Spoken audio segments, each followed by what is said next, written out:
Welcome to Nepal Muktinath యాత్ర. ఈ యాత్రలో భాగంగా ఎన్నో పవిత్ర క్షేత్రాలను దర్శించుకున్నాం. ముక్తినాథ్ మహాక్షేత్రం, పశుపతినాథ్ ఆలయం, మనాకామిని దేవి ఆలయం, బౌద్ధనాథ స్తూపం, అలాగే జలనారాయణ టెంపుల్ ఇలాంటివన్నీ ఆధ్యాత్మిక ప్రదేశాలను సందర్శించిన తర్వాత మా యాత్ర చివరి రోజుకు చేరుకుంది. అదే జనక్పూర్లోని సీతాదేవి జన్మస్థలమైన జనక్పూర్, సీతారాముల వివాహం జరిగిన పవిత్ర భూమి, బీహార్లోని సీతామఢి సీతా మందిర్, కోల్కతాలోని కాళీఘాట్ కాళీమాత ఆలయం ఇవన్నీ దర్శించుకున్న తర్వాత మా ప్రయాణం విజయవాడకు చేరుకోవడంతో పూర్తవుతుంది.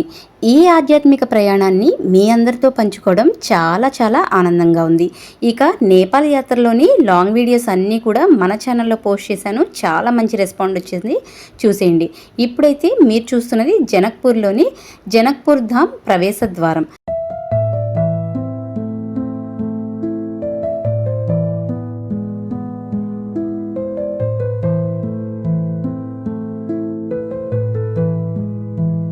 నేపాల్లో ఉన్న మధేస్ ప్రావిన్స్లో ఉన్న జనక్పూర్ హిందువులకు అత్యంత పవిత్రమైన క్షేత్రం.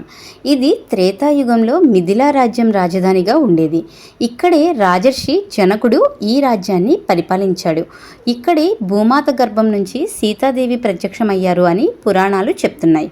అందుకే ఈ నగరాన్ని సీతాదేవి జన్మస్థలం అని ప్రపంచవ్యాప్తంగా కూడా భక్తులు గౌరవిస్తారు.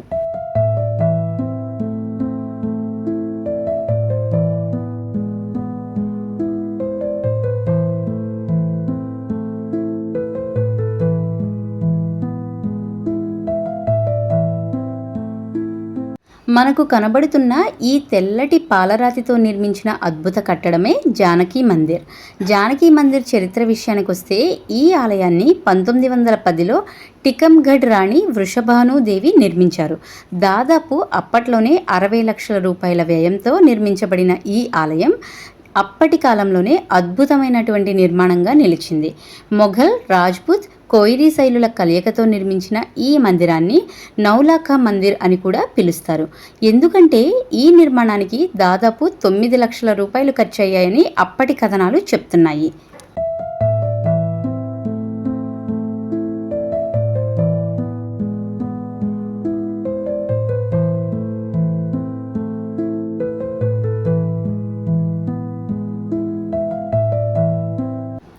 తెల్లటి రాతితో నిర్మించిన ఈ ఆలయం దాదాపుగా 4860 చదరపు అడుగుల విస్తీర్ణంలో ఉంది.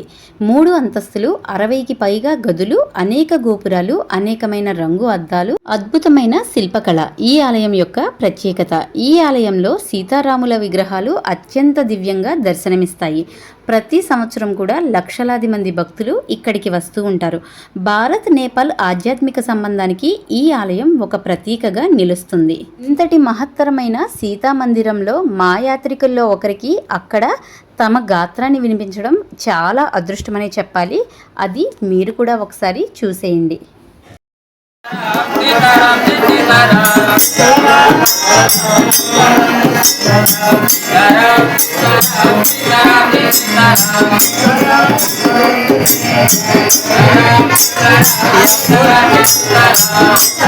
త్రేతాయుగంలో మహారాజు జనకుడు ఇక్కడ పరిపాలించాడు. ఒకసారి యజ్ఞం కోసం భూమిని దున్నుతుండగా అక్కడ నాగలి చాటు నుండి ఒక దివ్య శిశువు ప్రత్యక్షమవుతుంది. ఆ శిశువే జగన్మాత సీతాదేవి. భూమాత గర్భం నుంచి ప్రత్యక్షమైనందువలన ఆమెను భూమిజ అని కూడా పిలుస్తారు. అందుకే జనక్పూర్ ప్రపంచవ్యాప్తంగా సీతామాత జన్మస్థలంగా ప్రసిద్ధి చెందింది.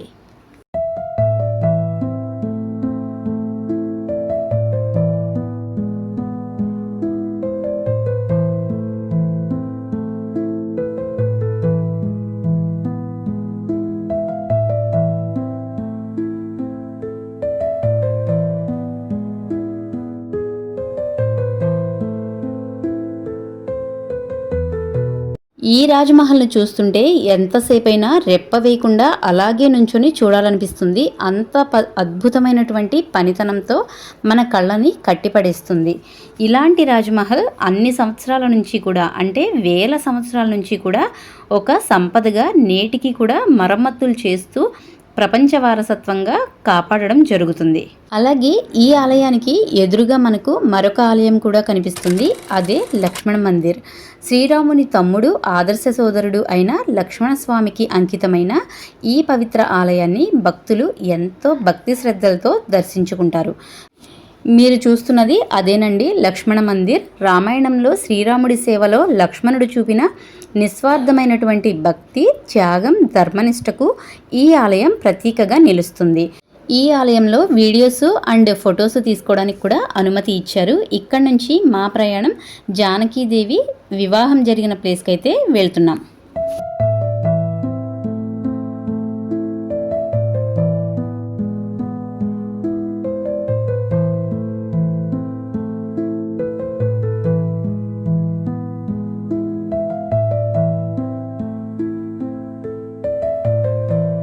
ఇప్పుడు మీరు చూస్తున్నది వివాహ మండపం. జానకి మందిర్కి కొద్ది దూరంలోనే ఈ మండపం ఉంటుంది. రామాయణం ప్రకారం శివధనుస్సును విరిచిన తర్వాత శ్రీరాముడు సీతాదేవిని వివాహం చేసుకుంటాడు.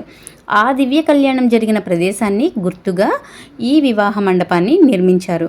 ప్రతి సంవత్సరం వివాహ పంచమి సందర్భంగా ఇక్కడ సీతారాముల కళ్యాణం అత్యంత వైభవంగా నిర్వహిస్తారు. భారత్, నేపాల దేశాల నుంచి వేలాది మంది భక్తులు ఇక్కడికి హాజరవుతారు. ఆ రోజు మొత్తం జనకపూర్ నగరం ఒక పెద్ద కళ్యాణ మండపంలా మారుతుంది అంటే ఏమాత్రం కూడా అతిశయోక్తి కాదు.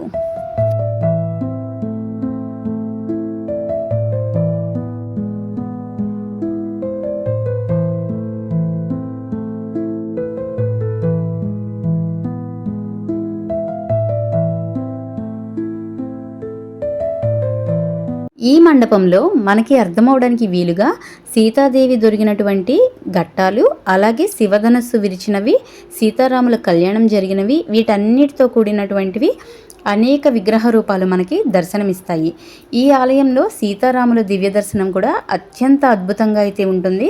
ప్రతి ఒక్కరూ సీతారాముల వారిని దర్శించుకున్న తర్వాత మనసుకు కలిగే ఆనందం మాటల్లో అయితే వర్ణించలేనిది. అంత అద్భుతంగా అయితే సీతారాముల వారి దర్శనం మనకి జరుగుతుంది.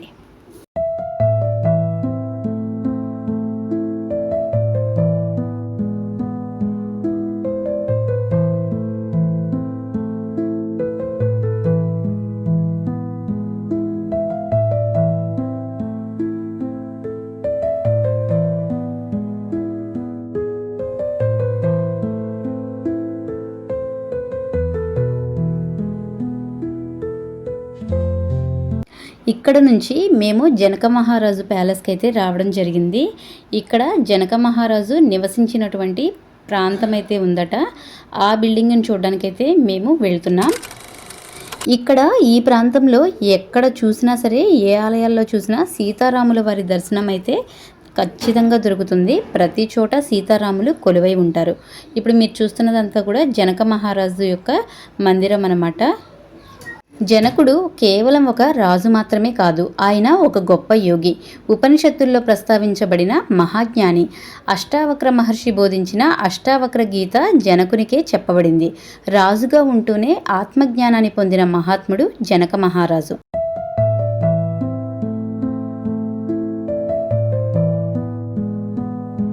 ఇక్కడ నుంచి కొద్ది దూరంలోనే మనకు శివాలయం కూడా ఉంటుంది. ఈ శివాలయం ప్రత్యేకత ఏంటంటే ప్రతిరోజు కూడా ఇక్కడ శివునికి గంగా హారతి ఇస్తూ ఉంటారట. ఇక్కడ కొంచెం ఫేమస్ టెంపుల్ అని చెప్తున్నారు. సో ఇది కూడా మేము దర్శించుకుందామని చెప్పి ఇక్కడికైతే వచ్చాము. ఇప్పుడు మీరు చూస్తున్నదైతే మహాగంగా హారతి ఇచ్చేటువంటి ప్లేస్. ఇక్కడ నుంచే శివుడికి ప్రతిరోజు గంగా హారతి ఇవ్వడం జరుగుతుందట.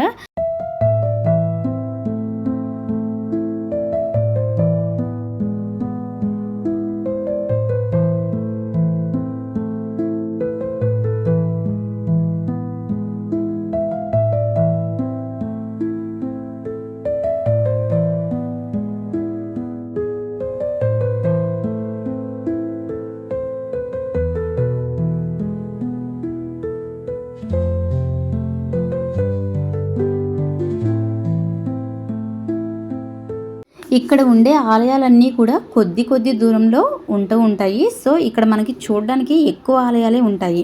ఇవన్నీ దర్శించుకున్న తర్వాత మేమైతే మరొక ప్లేస్కి అయితే వెళ్తున్నాం. అదే భూతనాథ్ ఆలయం. అది కూడా మహాశివుని ఆలయమే. ఇది గంగాసాగర్ చెరువు దక్షిణ భాగంలో ఉన్నటువంటి ప్రముఖ శివాలయం. ఇది జనక్పూర్ స్వర్గధామం అని కూడా పిలువబడుతుంది. ఒకప్పుడు ఈ ప్రదేశం శ్మశాన వాటికగా ఉండేది. తర్వాత దీన్ని అందమైన ఉద్యానవనంగాను శివాలయంగాను అభివృద్ధి చేశారు. ఈ ఆలయ ప్రాంగణంలో శివపార్వతుల విగ్రహం, కాలభైరవ ఆలయం, శంఖము, అలాగే పెద్ద పెద్ద గంటలు భక్తుల్ని ప్రధానంగా ఆకర్షిస్తాయి.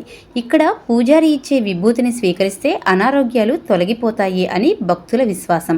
ముఖ్యంగా మహాశివరాత్రి సందర్భంగా వేలాది మంది భక్తులు ఈ ఆలయానికి వస్తూ ఉంటారు.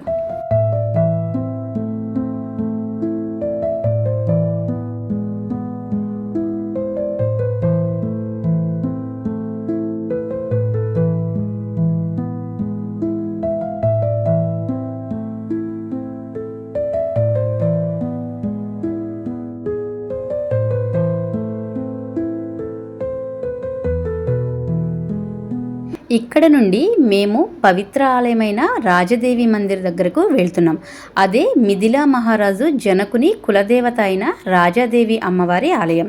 శక్తి స్వరూపిణిగా కొలువై ఉన్న అమ్మవారిని దర్శించుకోవడానికి నేపాల్తో పాటు భారతదేశం నలుమూలల నుంచి కూడా భక్తులు ఇక్కడికి వస్తుంటారు.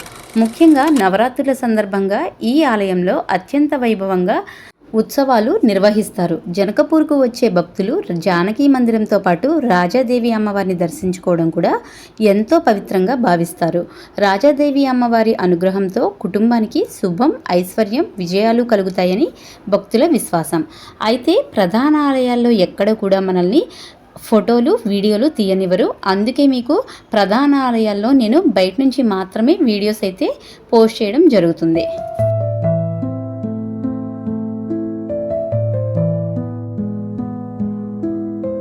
ఈ ఆలయాలు దర్శించుకున్న తర్వాత జనక్పూర్ నుంచి మా ప్రయాణం బీహార్కి అయితే మొదలవుతుంది.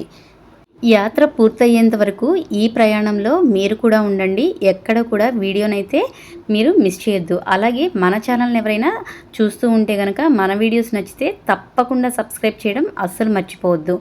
అమ్మయ్య, మొత్తానికి అలా నేపాల్లో 15 రోజుల యాత్ర పూర్తి చేసుకున్న తర్వాత నేపాల్ బోర్డర్లోకి, అంటే దగ్గరగా నేపాల్ ఎండ్ అయ్యి మన ఇండియా బోర్డర్లోకి అయితే అడుగు పెట్టబోతున్నాం. మా ఆనందం అయితే అంతా ఇంత కాదు. మీరు చూస్తున్నదైతే నేపాల్ వాళ్ళ పోలీస్ యూనిఫామ్. ఇంకా ఇక్కడ నుంచి మేము బీహార్లో అడుగు పెట్టిన తర్వాత సీతామఢి టెంపుల్కి అయితే వెళ్తున్నాం.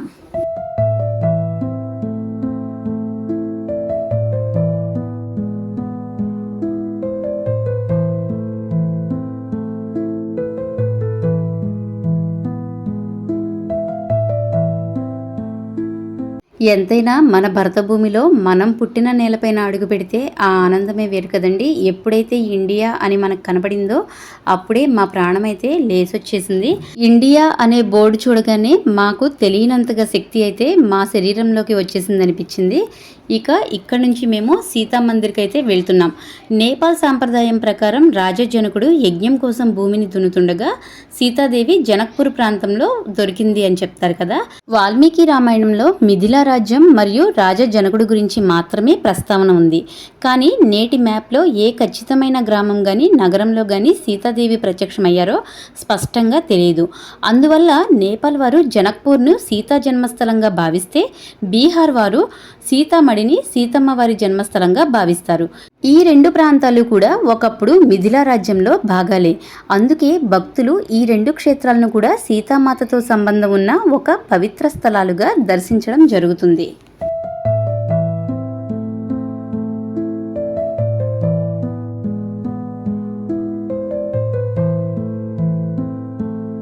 ఇప్పుడు మీరు చూస్తున్న ఆలయమే బీహార్లో ఉన్నటువంటి సీతామఢి మందిర్.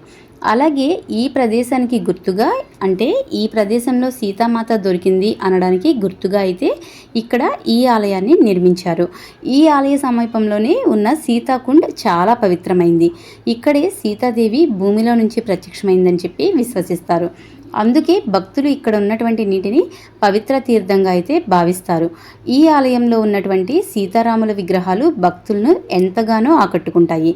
అలాగే రామాయణ గాథలను ప్రతిబింబించే చిత్రాలు, శిల్పాలు కూడా ఇక్కడ ఉంటాయి.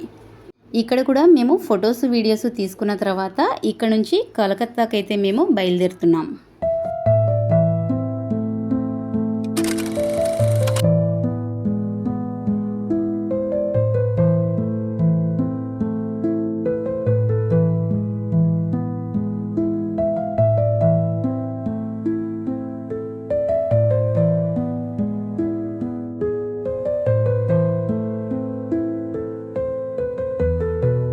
ఇక్కడ దిగిన తర్వాత కోల్కతా నుంచి షాలిమార్ రైల్వే స్టేషన్కి అయితే వెళ్ళాలి. ఇక్కడికి వెళ్ళాలి అనంటే హౌరా బ్రిడ్జ్ని అయితే క్రాస్ చేయాల్సి ఉంటుంది.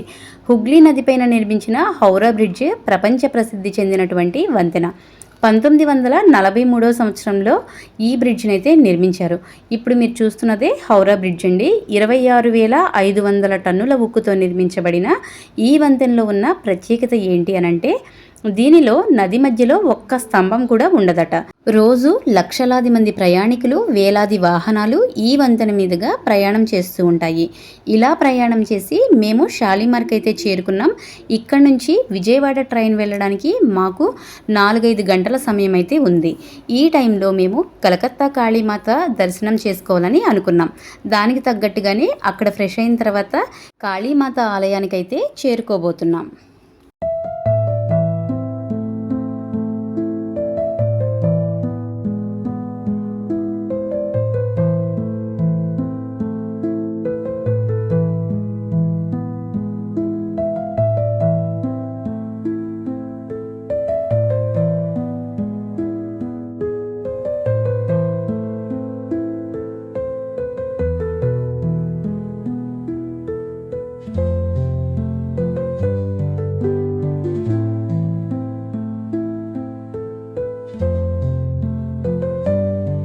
కోల్కతా అనగానే నాకైతే మా నాన్నగారు చెప్పిన కథే గుర్తొచ్చిందండి. చిన్నప్పుడు మా నాన్నగారు కలకత్తాకి పేరెలా వచ్చింది అనంటే బ్రిటిష్ వాళ్ళ కాలంలోనట ఎక్కువ మంది రైతులు వ్యవసాయం చేస్తూ ఉండేవారు కదా. అప్పుడు బ్రిటిష్ వాళ్ళు కోతలు ఎప్పుడు కోస్తారు అని చెప్పి రైతుల్ని అడుగుతుంటే రైతులు కల్కట్ అంటే రేపు కట్ చేస్తాము, లేదంటే నిన్ననే కోసేసాము అనే అర్థం వచ్చే విధంగా కల్కట్ అని చెప్పేవారట. దాంతో కల్కత్తా అని పేరు వచ్చిందని మా నాన్నగారు ఈ చిన్న స్టోరీని అయితే చెప్పేవారు. నాకు చాలా ఇంట్రెస్టింగ్ అయితే ఉండేది అప్పట్లో ఆ కథ వింటుంటే. ఈ కలకత్తాలో ప్రయాణం చేస్తుంటే, అందులోనూ ఈ హుగ్లీ నది మీదుగా ప్రయాణం చేస్తుంటే ఒక్కసారిగా మా నాన్నగారు చెప్పినటువంటి కథని నేను మళ్ళీ జ్ఞాపకం చేసుకున్నా.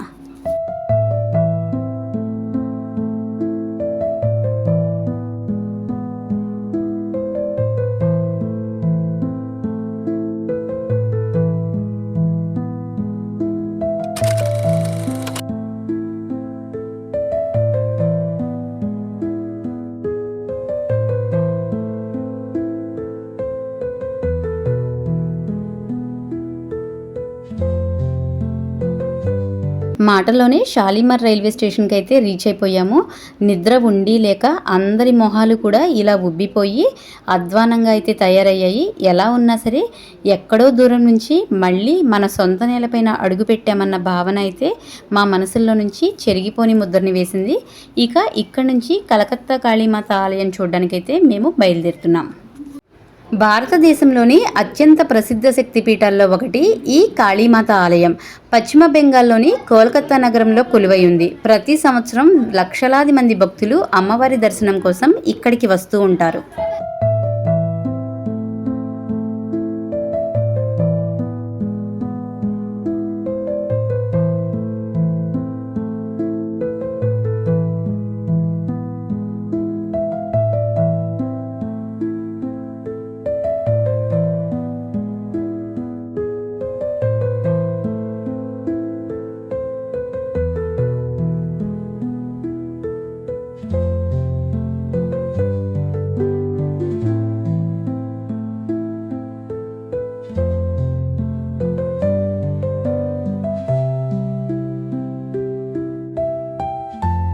అందమైన రకరకాల బ్రిడ్జుల మీదుగా ఈ కలకత్తా నగరంలో ప్రయాణం చేస్తుంటే మనసు ఎక్కడో విహరిస్తున్నట్లుగా ఉంది.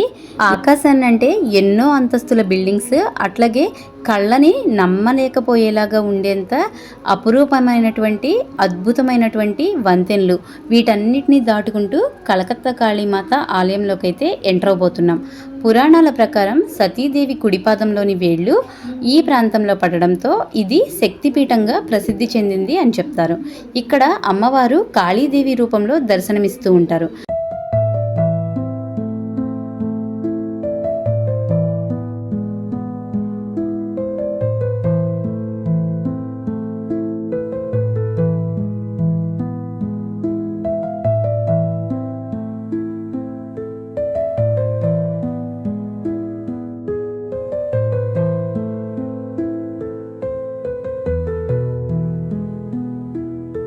కాళీమాత ఆలయం ఎప్పుడు చూసినా సరే చాలా రష్గా అయితే ఉంటుంది. మనలాంటి యాత్రికులు తొందరగా సులభంగా అక్కడికి వెళ్ళి వెంటనే అమ్మవారి దర్శనం చేసుకోవడానికి వీలుగా కొంతమంది బ్రోకర్స్ అయితే ఉంటారు. వాళ్ళతో మనం దర్శనానికి గనక వెళితే చాలా తొందరగా పావు గంటలో దర్శనం మొత్తం పూర్తవుతుందన్నమాట. మేము కూడా అలాగే వెళ్ళాము. దర్శనం అయితే చాలా బాగా పావు గంటలోనే పూర్తయిపోయింది. ఇక్కడ అమ్మవారు ఉగ్రరూపిణిగా కాళీమాతగా భక్తులకి దర్శనమిస్తారు. భక్తుల కష్టాలని తొలగించి ధైర్యం, శక్తి, విజయాన్ని ప్రసాదిస్తారని విశ్వాసం. ప్రతి సంవత్సరం దీపావళి సందర్భంగా జరిగే కాళీ పూజ మహోత్సవాలకి లక్షలాది మంది భక్తులు ఇక్కడికి చేరుకుంటారు. అలాగే ఇక్కడ అమ్మవారికి బలుల్ని కూడా ఇస్తూ ఉంటారు. అమ్మవారి విగ్రహంలో బంగారు నాలుక, 3 నేత్రాలు, శక్తివంతమైనటువంటి స్వరూపం భక్తుల్ని విశేషంగా ఆకట్టుకుంటాయి. ప్రధాన గోపురంలో మనల్ని ఫోటోలు, వీడియోలు తీయనివ్వరు. కాబట్టి బయటకు వచ్చిన తర్వాత ఆలయం చుట్టూ కూడా మేము కొన్ని వీడియోస్, అలాగే మేము కొన్ని ఫొటోస్ అయితే తీసుకోవడం జరిగింది.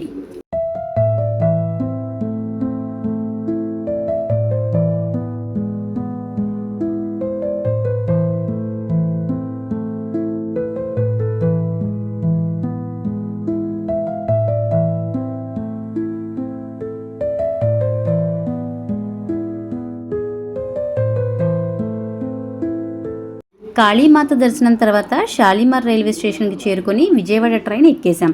దాదాపు 15 రోజుల ఆధ్యాత్మిక యాత్ర ముగింపు దశకు వచ్చింది. రైల్లో కూర్చొని గత రోజున జ్ఞాపకాలని గుర్తు చేసుకుంటూ మా ప్రయాణం ఆద్యంతం కూడా ఎంతో ఉత్సాహంగా అయితే సాగింది.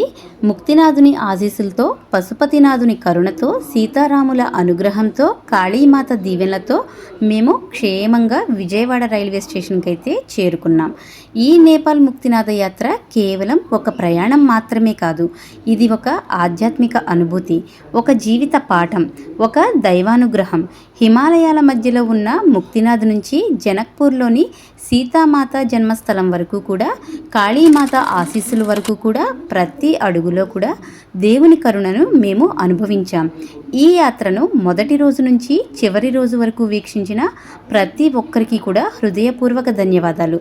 జై శ్రీరామ్, జై సీతారాం, జై ముక్తినాథ్, జై పశుపతినాథ్, జై కాళీమాత. మీ అందరి ఆశీస్సులతో మరొక ఆధ్యాత్మిక యాత్రలో మళ్ళీ కలుద్దాం. మరి ఈ యాత్ర గురించిన వీడియో ఎట్లా ఉందో కామెంట్ సెక్షన్లో కామెంట్ చేయడం అస్సలు మర్చిపోవద్దు. అలాగే వీడియోని షేర్ చేయడం వలన ఈ ఇన్ఫర్మేషన్ అయితే మరొకరికి రీచ్ అవుతుంది. ఇక్కడితో మా నేపాల్ యాత్ర అయితే దిగ్విజయంగా పూర్తయింది. వీడియో నచ్చితే లైక్ చేయండి, షేర్ చేయండి, సబ్స్క్రైబ్ చేయండి. మరొక వీడియోలో మళ్ళీ కలుద్దాం.